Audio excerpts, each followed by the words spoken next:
Greetings, my venerable YouTube friends, and welcome to Chapter 6 of the Chapters from Notes story, Wobbling Concrete Jello. I would like to say this week that the slight lateness of this video is mainly due to technical difficulties, as was the case with the last one. Just a brief note, we did try various occasions to upload the last one, but something about the internet connection at the place we were in just didn't cut it, and so yeah, we kind of were zoned out for that one. But we did get it uploaded admittedly last Monday, but that was a bit late. I apologise for that, sorry. But here we have Wobbling Concrete Jello, which also is a little bit late.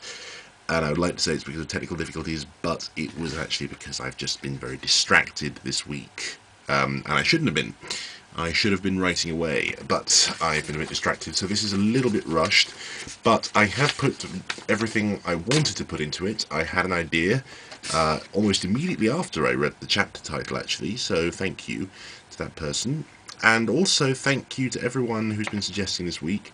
Suggestions have been a little bit slower this week. I haven't been able to prod people. It seems that the rate of suggestions seems to flow with my ability to prod people sometimes, which is a little bit worrying. I was kind of hoping this would take its own momentum, but I'm hoping prodding people will work better. Yes, I'll keep prodding, or hopefully you will keep finding me. So please, if you found me, thank you. If I prodded you, or somehow you got attention from my sort of advertising of this, then thank you also for your chapter suggestions this week. So, we're going to have a little extract from Wobbling Concrete Jello, Chapter 6. Driving to church was something Jane both particularly enjoyed and partially resented doing these days. It was not to do with the experience of the church itself. She was very sure of her faith and always felt she took something out of the pastor's sermons there.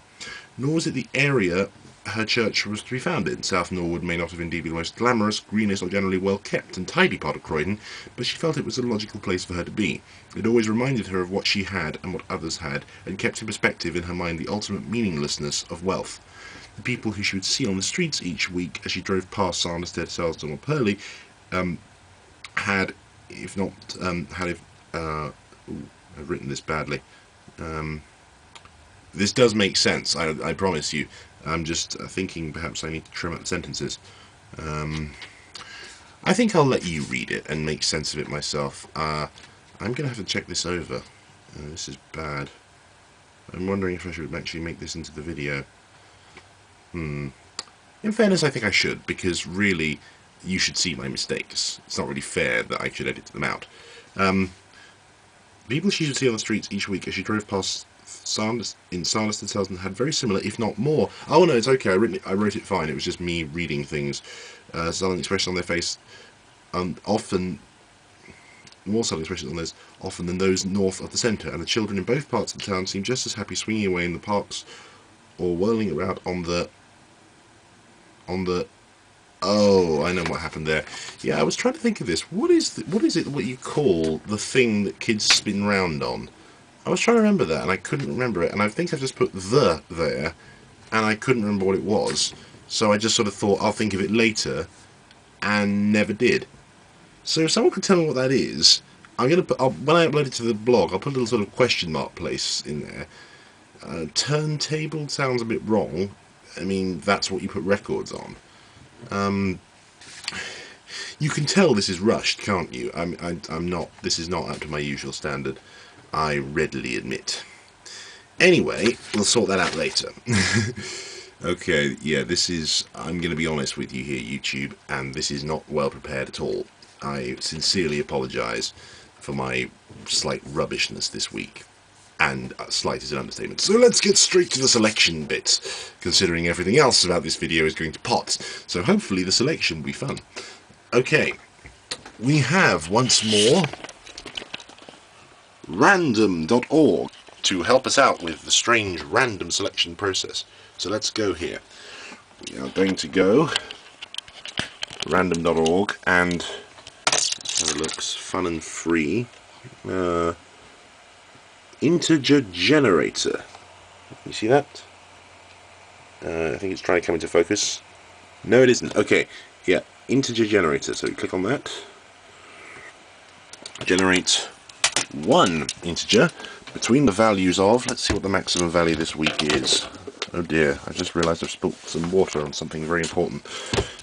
The maximum value this week is 344.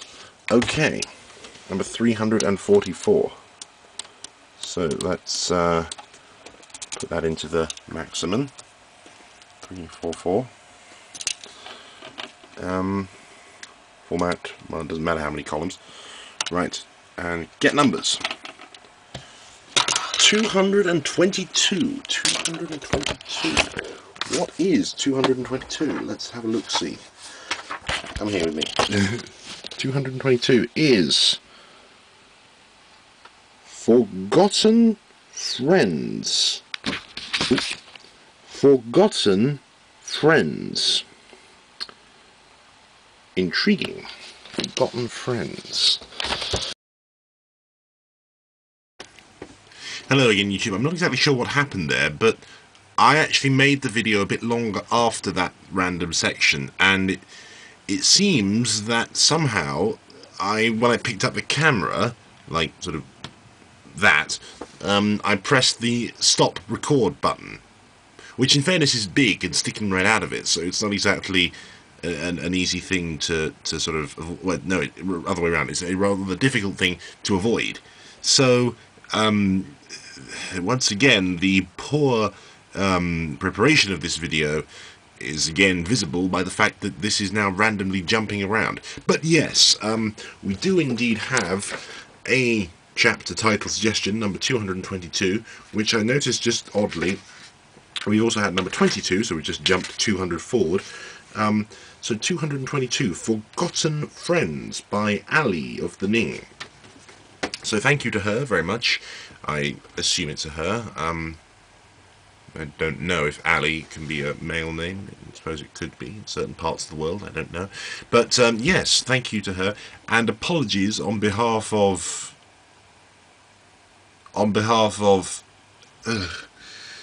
apologies from me. I don't know why I put the on behalf of there. It just seemed to me like the sort of logical thing to say, except that there's no one else to make an apology on behalf of, apart from myself. So, on behalf of me, which I'm fairly certain defeats the object of the words on behalf of, but I'm going to say it anyway, because I keep saying this stuff, and it seems to be in fitting with the general weirdness and unpreparedness of this video. I apologise for the bad preparation of this video and the general poor quality. You shall have her chapter. A chapter, not her chapter. It doesn't belong to a woman, as far as I'm aware. But you shall have the chapter on the blog, and you shall be able to read it. And hopefully, the fact that this video really went down the pan won't dissuade you from making more comments and more chapter title ideas. So thank you very much. Speak to you soon. Bye-bye.